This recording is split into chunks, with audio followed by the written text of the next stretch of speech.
Hard work নাকি smart work?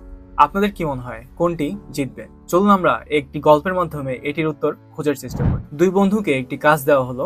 তাদেরকে বলা হলো একটি কুড়াল দিয়ে একটি গাছ কাটতে হবে। কুড়াল দুটির ধারে কিন্তু সমানই ছিল। তাদেরকে একটি নির্দিষ্ট সময় দেওয়া হলো। সময়টি ছিল 3 ঘন্টা। প্রথম বন্ধু সময় শুরু হওয়ার সাথে সাথেই গিয়ে গাছ কাটা শুরু করলো। প্রায় 1 ঘন্টা ধরে গাছ কাটার পর তার গাছের মাত্র 4 ভাগের 1 অংশ কাটা হলো। আর অপরদিকে দ্বিতীয় বন্ধুটি গাছ না কেটে শুধুমাত্র তার কুড়ালকে ধার দিচ্ছিল।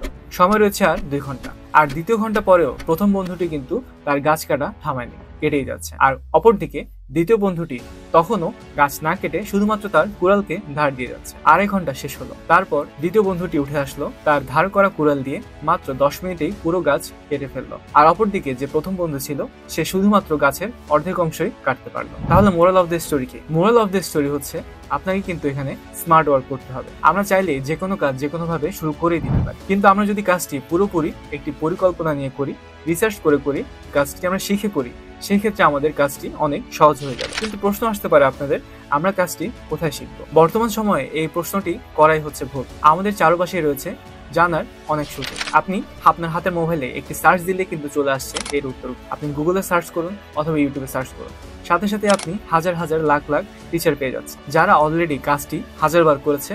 তাদের থেকে আপনি শিখতে পারছেন, তাদের থেকে আপনি শিখে সাথে সাথে আপনি কাজটি করে ফেলতে পারছেন। তাহলে এখানে আমাদের উত্তর হচ্ছে, এক কথায় আমরা হার্ড ওয়ার্ক না করে আমাদেরকে করতে হবে স্মার্ট ওয়ার্ক। আর এর সাথে কিন্তু আমরা চাইলে যে কোনো কিছু হেল্প নিতে পারি। আর বর্তমানে আমাদেরকে হেল্প করার জন্য রয়েছে ইউটিউব অথবা গুগল। ধন্যবাদ সবাইকে। আসসালামু আলাইকুম।